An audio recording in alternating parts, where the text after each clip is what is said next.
experiment, there would be much of that to be had. Natalie Lyster could be a bitch, but damn if she wasn't fair to those loyal to her. The money she would earn from the buyers would be shared with her crew. She knew how to buy loyalty, and it worked.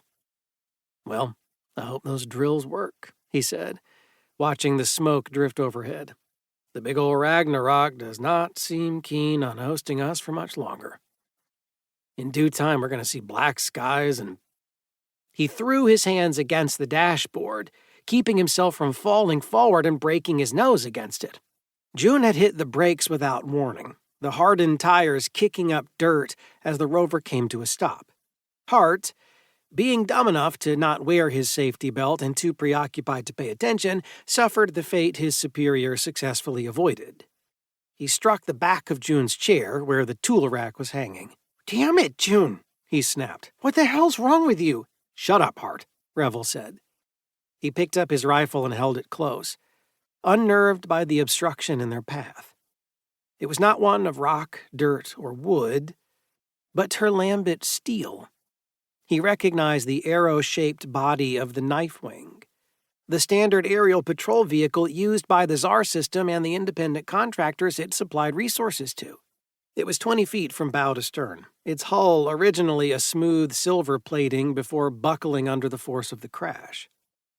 Its typical flight crew was 3, one being the pilot, the other 2 being port and starboard gunners.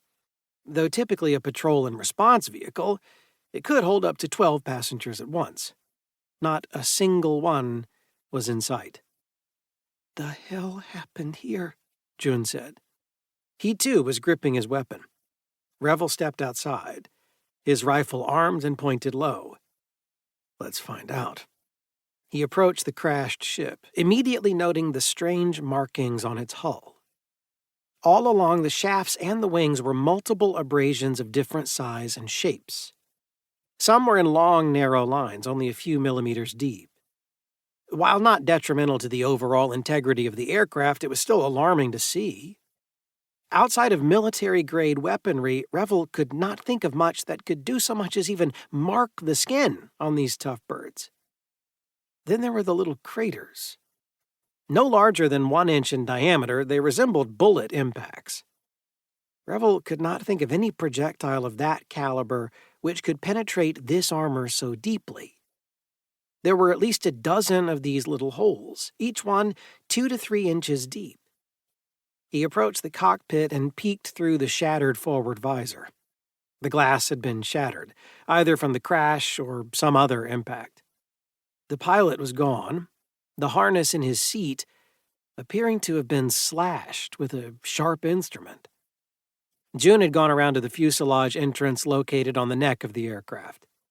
After performing a quick search of the interior, he stepped out, looked at Revel, and shook his head. "Nobody's in there." "Cockpit's empty, too," Revel said. He hurried back to the rover and grabbed the radio mic. "Delta Site! Come in, damn it!" There was no answer. He threw the mic down and took his seat. "That's it. Let's get our asses over there and figure out what's going." All eyes went to the sky. Coming out of that jungle was what could only be described as a strange whirring sound, not too dissimilar from the rotors of helicarriers. Hart stood behind the rover, his rifle muzzle shaking as he watched the jungle. "Something's out there." "Nothing gets past you, does it, Hart?" Revel said. June made his way over to the rover. "If I may state the obvious, we should get the hell out of here. We need to get to the dig site and see if anyone's still there." "I wouldn't hold my breath," Revel said. "The number on that knife wing is 14, which was assigned to that camp." "Might have just been on patrol when they were attacked," June said. "There still might be personnel at the camp." "You saw the railguns," Revel said. "They were shooting at something." The whirring sound intensified. At this point, it was clear there were multiple origins, all closing in on the 3 men.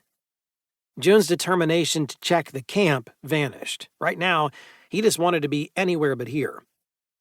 All 3 of them got into the rover. June put the vehicle in drive and gunned the accelerator. A shadow passed over the windshield, there and gone inside of a